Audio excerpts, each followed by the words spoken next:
National Assembly.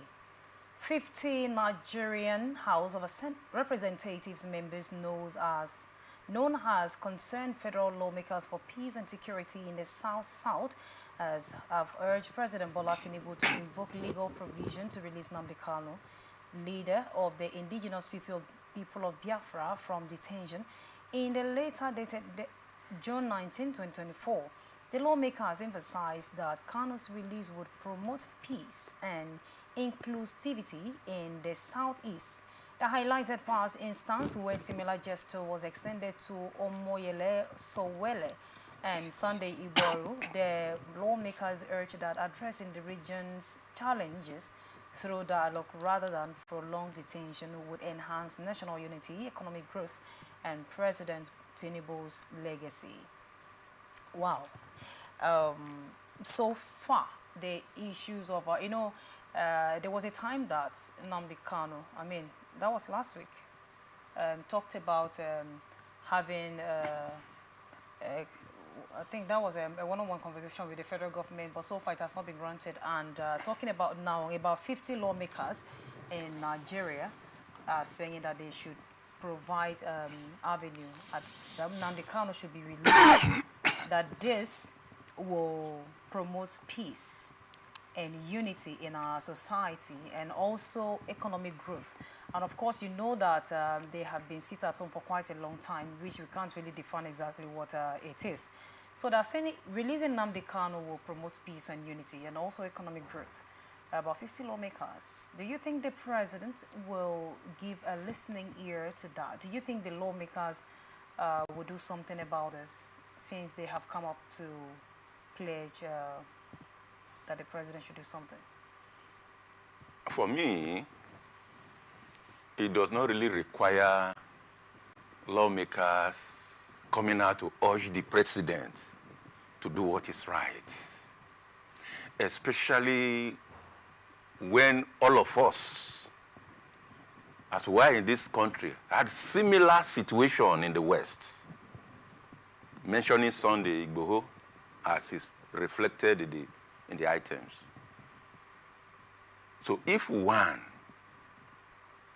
at all it should be a crime, if one committed the same crime, why should one be released? And the order is kept there perpetually. What's the basis for that? But Mr. Edafe, before you continue, let me just ask so that you will clear us.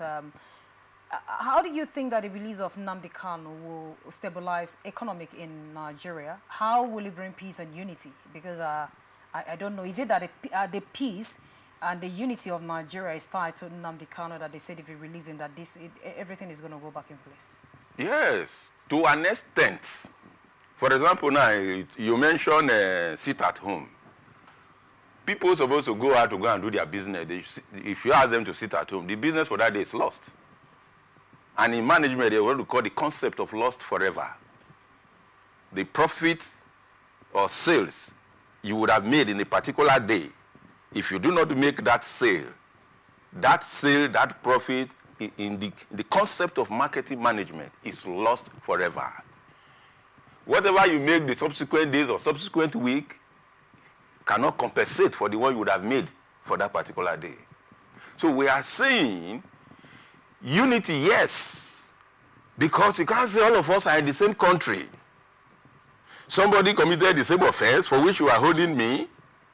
You release that person. Is it because it's your brother? Is that the interpretation?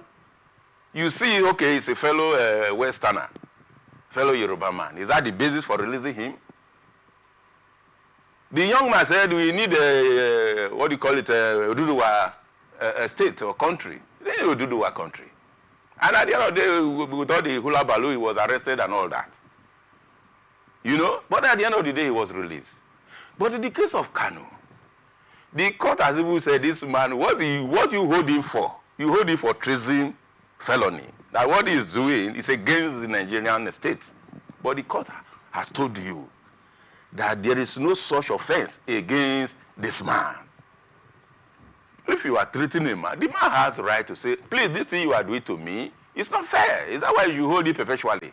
So this honorable young man that's come out to urge the president In fact, I think they are on the right track to urge the it's going to bring peace. I agree with that. It's going to bring unity, because you can't say all of us are in the same country. You free one, you hold one perpetually. Then you are dividing the people. So you are bringing ethnicity into it. So the disunity in our country today is tied to Nnamdi Kanu. To an extent, it's not actually tied to Nnamdi Kanu. We cannot really say that disunity in Nigeria is tied to, because when we mention disunity in Nigeria, religion divides us. So when they're saying that his detention, I mean releasing him, will foster peace and unity. Releasing him to an extent in the southeast. Okay. It will bring a measure of peace of mind. Not Nigeria as a whole. Even there are some other Nigerians, even in the West, there are some other Nigerians who are campaigning. If you release this young man, why are you keeping him for? Nigerians with fair minds, with a sense of justice. Even in the North, there are Nigerians who say, release this young man. But government knows why.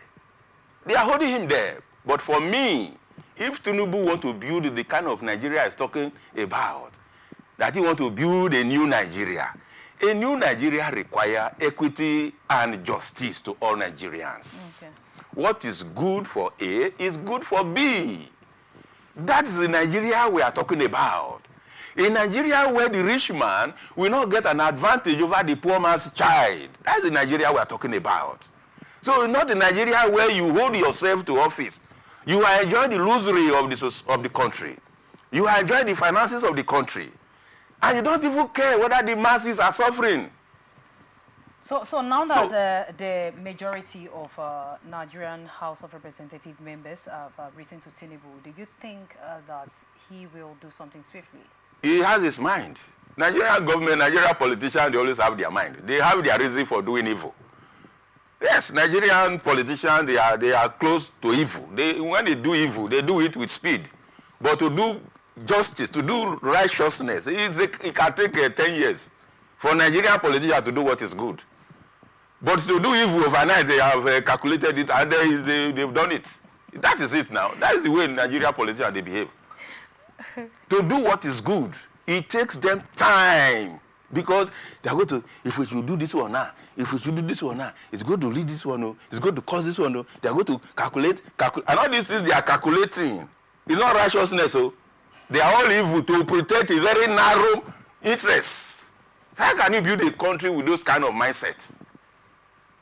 We should build society on equity and justice. So if Tinubu is ready, now he has taken away subsidy and everybody is crying, then the only thing he can give to the people, he must give them justice and peace. So that when you give us justice and peace, the hardship of the people, the economic hardship, then when we look at this other side, it's okay, but the man is also doing well in this other side. He's giving justice to the people. He's not oppressing people unnecessarily like the previous government we have seen. But everything is complete in their hand. You are suffering, you are punishing the people are suffering under your hand. The justice you cannot give to them, and you say you want to build a new Nigeria. What new Nigeria are you building? A new Nigeria I want to see is a Nigeria of justice and unity. Let us all have a sense of unity. That every child of Nigeria, every citizen of Nigeria can aspire, no matter where you come from, can aspire to be the president of this country.